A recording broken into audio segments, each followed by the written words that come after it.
estou nervosa, ensaiei de novo, mas ainda estou um pouquinho nervosa. Então, se eu gaguejar um pouquinho, vocês dão um desconto, que é a primeira vez.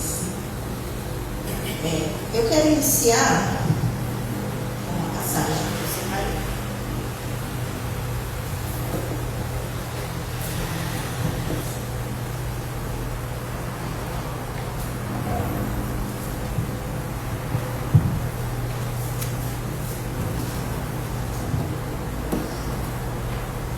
Está em Mateus 26, 21, e ela diz assim: E enquanto eles comiam, disse Jesus: Em verdade vos digo, que um de vós há de me trair.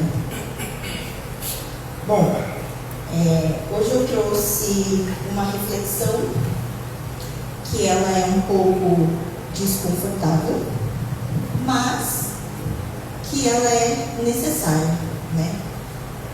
Eu trouxe um questionamento que ao longo dessa reflexão nós vamos refletir sobre. E eu quero fazer uma pergunta para cada um aqui hoje. Você é capaz de trair a Jesus? Vocês seriam capazes de trair a Jesus? Acho que o primeiro impulso, a primeira coisa que vem na nossa cabeça é: eu? Jamais. Eu nunca faria isso. Trair a Jesus? Não. É a convicção que vem no nosso coração. Mas hoje, com calma, nós vamos refletir sobre. Hoje nós vamos voltar um pouco no tempo. Vamos olhar para a última ceia que Jesus teve com os discípulos, para Judas, para Pedro, e vamos refletir um pouco sobre também o que tem no nosso coração.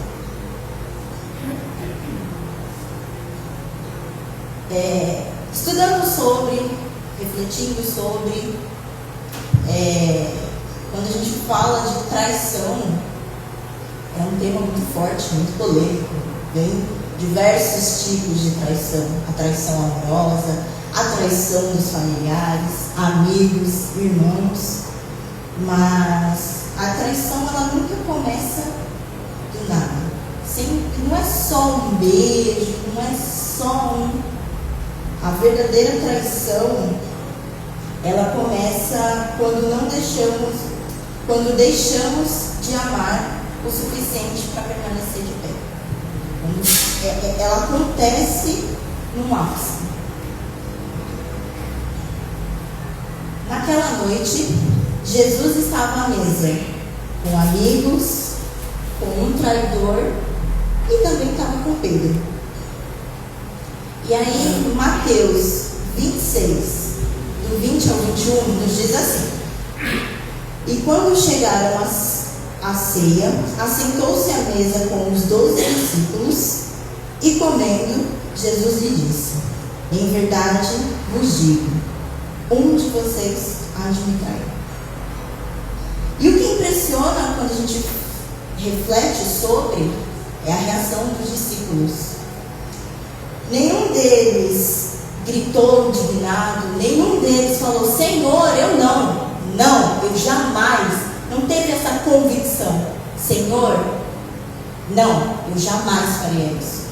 Não foi isso que aconteceu. Ao contrário, cada um, com o temor que tinha no seu coração, perguntou a Jesus: Senhor, sou eu? Sou eu que vou trair você? E refletir e pensar nisso é muito profundo, porque todos eles, os 12, sabiam que no fundo, dentro deles, dentro do coração deles, existia a possibilidade da queda, a possibilidade de trair. Mas mesmo assim, todos eles sabiam o quanto e o porquê eles amavam a Jesus. E quem ama de verdade conhece a sua própria fraqueza, conhece a sua própria fragilidade.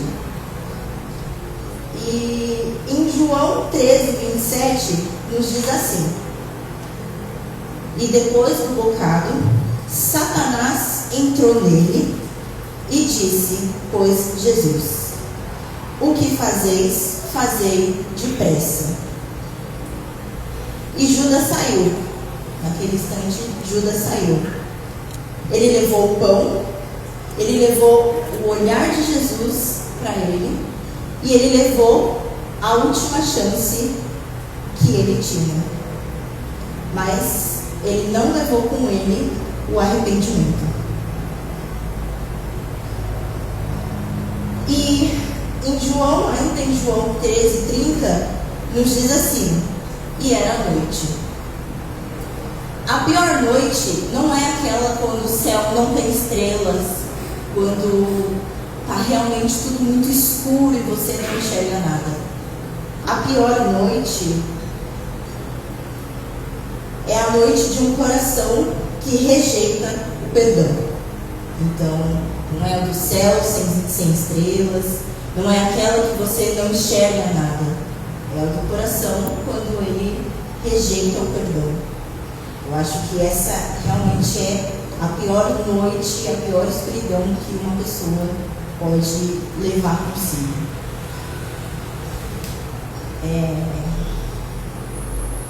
Judas se afundou no desespero de quem se achava imperdoável. Então, quando Judas, após a traição, ele caiu em si, ele se achou completamente imperdoável. O pecado dele não tinha perdão, não tinha mais solução. E agora, vamos voltar um pouquinho e pensar em Pedro. Também é importante, também estava naquela noite. Pedro ficou. Ele prometeu amor, ele prometeu fidelidade, ele jurou a vida dele a Jesus. E aí, ainda em Mateus 26, 35, nos diz assim: ainda que me seja necessário morrer contigo, não te negarei. Então ele, com toda a convicção, disse: eu não vou te negar. Só que não foi bem assim, né? Algumas horas depois, ele não suportou o olhar de uma criada. E eu acho que, se a gente refletir nos dias de hoje, eu acho que cada um aqui já recebeu um olhar que deu aquela titubeada. Seja o filho arteiro, quando faz alguma coisa e a mãe olha e você fica até... A gente conhece esse olhar.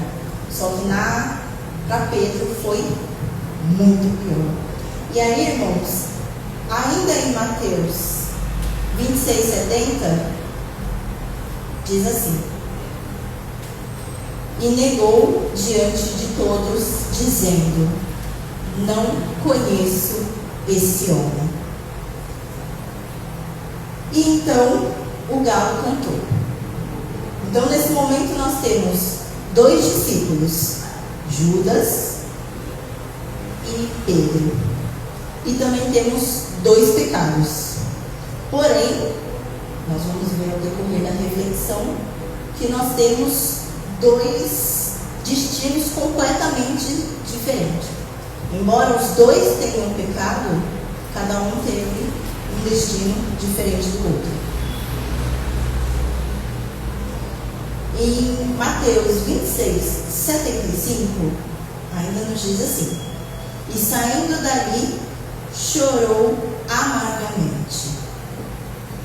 Então Pedro também caiu em si, e ele lembrou que Jesus havia lhe dito para ele que ele negaria 3 vezes. E lembrando das palavras de Jesus, Pedro chorou com todo amargor, com tudo que tinha em seu coração, ele chorou. Mas, diferente de Judas, Pedro voltou. Mesmo com toda aquela dor, com toda aquela mágoa, com tudo que tinha em seu coração, ele voltou. Então aqui nós temos Judas, que morreu pela culpa que ele não entregou. E também temos Pedro, que viveu porque ele deixou que o amor o curasse. O verdadeiro foco não é a pergunta: você é capaz de trair a Jesus? Essa não é a verdadeira pergunta. Mas sim, você é capaz de se deixar ser perdoado por Jesus? Porque todos nós, mais cedo ou mais tarde, acabamos traindo. Com pensamentos, palavras, com o silêncio, com a omissão. Em algum momento nós traímos. Mas a boa notícia é que só se morre por dentro quem se recusa a voltar. Então, em 1 João 1,9 diz assim: se confessarmos os nossos pecados, Ele é fiel e justo para nos perdoar. Então, a conclusão é: Ele sabia que você cairia, eu cairia. Ele sabia de Judas, ele sabia de Pedro. E ainda assim, Jesus preparou um lugar à mesa. Em João 14:2 diz assim: na casa do meu Pai há muitas moradas. Então venha, não demore. Jesus está te esperando. Aqui, onde nós estamos, é o seu lugar. Em alguns dias é difícil, em outros dias acontece um imprevisto, em outros dias nós não nos achamos dignos de estar aqui. Hoje eu não vou, acho que hoje. Mas entregue isso para Jesus, porque Ele já tem um lugar reservado para você. E está só te esperando. Então hoje eu te pergunto com todo o amor que teve no meu coração, porque isso é uma pergunta realmente muito sincera. Você vai continuar tentando merecer o perdão ou vai simplesmente aceitar que Ele já te perdoou? Você já está perdoado. O sangue que foi derramado naquele dia foi por mim, foi por você. Então, você já está perdoado. Basta aceitar esse perdão. Se você já está na casa, será que não é a hora de se entregar completamente? De parar de esconder culpas e deixar a graça te transformar de verdade? É uma pergunta que a gente deve refletir. Só um pouquinho, posso comentar? Sobre o hino cantado: tem lugar à mesa, pode vir, pode se assentar, pode se achegar, né? Depois do episódio, né, de tudo o que aconteceu, e Jesus foi preso, Pedro seguiu Jesus de longe, né? A pergunta falada aqui é: será que nós teríamos também coragem de negar Jesus, né? E no primeiro momento foi dito, né? Não, jamais, né? E foi o que aconteceu, né?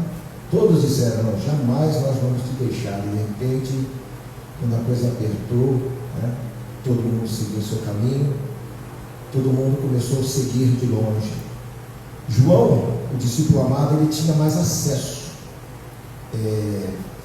a tudo, mais conhecimento, mais acesso aos sacerdotes ali. Ele foi o que se aproximou mais. Depois ele deu liberdade para que Pedro já chegasse também, né? E Pedro chegou também, um pouco mais perto, mas mesmo assim seguindo de longe. Pedro chegou mais perto, ele ouviu, né, as criadas dizerem: olha, você também faz parte dele, você parece que é um deles também, né? Pedro praguejou, Jesus foi crucificado, Pedro não viu mais Jesus, e daqui a pouco Jesus ressuscita. Mas Pedro carregava com ele o trauma de ter negado Jesus no momento que ele mais Jesus mais precisava, e naquele momento que ele falou que não iria negar, que iria com Cristo até a morte, né? E ele estava ali com aquele trauma, né? Mas quando Jesus ressuscitou, Jesus sabia como estava o coração de Pedro. Jesus sabia que Pedro precisava de uma atenção a mais. E quando Jesus ressuscitou e que viram, que testificaram que ele tinha sido ressuscitado, ele disse: olha, vai dizer que eu ressuscitei, mas diz também a Pedro que eu ressuscitei. Jesus fez questão de mencionar o nome de Pedro. Vai dizer a Pedro que eu ressuscitei, para que aquele trauma que ele está carregando com ele, para ele esquecer disso, que ele pode vir, eu vou precisar dele, como ele cantava aqui, assentado à mesa, junto comigo. Não importa o que nós fizemos, não exposta os nossos erros, Jesus, ele não vai jogar no nosso rosto, não vai jogar, né? Falar: olha, você precisa me seguir, mas você é fraco demais, você me negou 3 vezes. Não, ele não vai jogar no nosso rosto aquilo que nós prometemos dar para ele e não conseguimos, pelas nossas limitações, pelas nossas fraquezas. Ele disse: dize a Pedro que eu ressuscitei e que eu preciso dele. Da mesma forma que, apesar de nós cometermos algumas falhas e achar que somos indignos, né, por não corresponder a contento daquilo que Deus espera de nós, ele sempre vai estar de braços abertos e vai nos dizer: pode se chegar à mesa. Amém. Pode se assentar, pode vir, porque eu preciso de vocês aqui comigo. Eu preciso de vocês ao meu lado. Sou eu que fortaleço vocês no momento de dificuldades, né? E a história vocês já conhecem. Jesus confrontou Pedro, se Pedro o amava novamente, né? Pedro confirmou que amava Cristo, apesar, né, dele ser o que era. Ele disse: Senhor, tu sabes que eu te amo, né? E nós também amamos o nosso